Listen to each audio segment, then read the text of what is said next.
Hello everyone, I'm Jack Fisher and welcome to my world. And once again, I'm here to share another one of my comic book gems.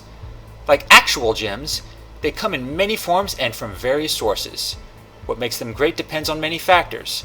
The story has to work, the characters have to be compelling, the pacing, flow, and visuals have to be just right, and it's not easy to nail every one of those, but when it happens, it's as dazzling as any overpriced diamond.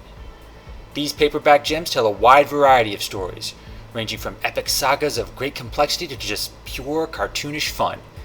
It's easy to see how the former can really shine, but this particular gem proves that the latter can work just as well. Duke Nukem, Glorious Bastard, is one of those comics you'd think is just too cartoonish to work. It's based on a video game franchise that hasn't been relevant since the mid-1990s.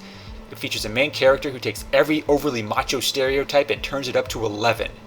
And it also came out on the heels of Duke Nukem Forever, one of the most disappointing video games that anyone ever bothered waiting for. Seriously, the game is awful. Don't play it. You will be disappointed, underwhelmed, and offended. But that only makes this comic an even greater accomplishment. Duke Nukem, Glorious Bastard, doesn't try to redeem the video game. It doesn't try to reinvent the character either. It just takes everything great about Duke and runs with it. And even if the concept is problematic, a word I know is loaded in today's political climate, the comic still maximizes its potential. IDW and writer Tom Waltz keep everything simple. Duke is still the Duke. That never changes. That is never sugarcoated.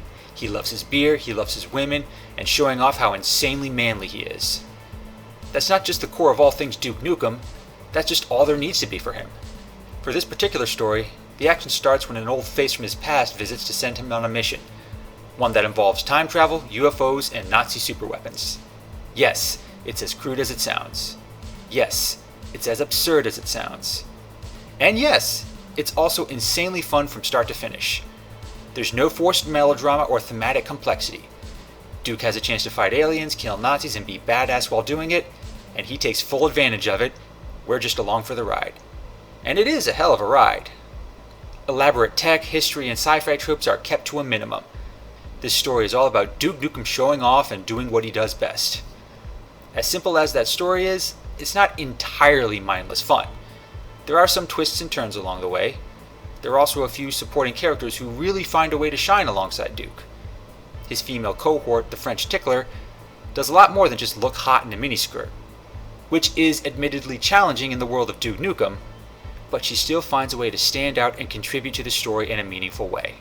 She's not immediately impressed with Duke, despite his bravado and badassery. She's not completely turned off by it either. In fact, she's remarkably balanced in terms of how she judges him and those around her, even by contemporary standards. It boils down to this. Attitude, proclivities, and persona, they're all secondary. What matters is what you do, why you do it, and how you back it up. Now say what you will about Duke Nukem's hyper-masculine conduct, he still checks every box in that respect. He kills aliens who rub shoulders with Nazis, he makes bold promises, and he delivers. And yeah, he takes the mission seriously, but he also finds time to have fun along the way. That earns him both respect and some sexy time in between. It never comes off as contrived. It's a lot of spectacle with just enough substance behind it. And again, don't expect too much complexity or commentary from Duke Nukem. He's just there to kill aliens and chew bubblegum, and in this comic, he's all out of bubblegum. Whether you're a fan of the old video games or just want something fun, crude, and over the top, Duke Nukem, Glorious Bastard has plenty of entertainment value. It's the kind of gem that promises mindless action, and it delivers. Duke may not be the most relevant character in pop culture right now, but this comic shows he can still bring it in his own Duke-loving way. That's what makes this a special kind of comic book gem. If you're looking to add some Duke to your diet, I provided a Comixology link below. If you haven't checked it out yet, I highly recommend it. Thanks for watching, everybody. Please stay tuned for more of Jack's Comic Gems. Please like, comment, and subscribe, and take care, everyone.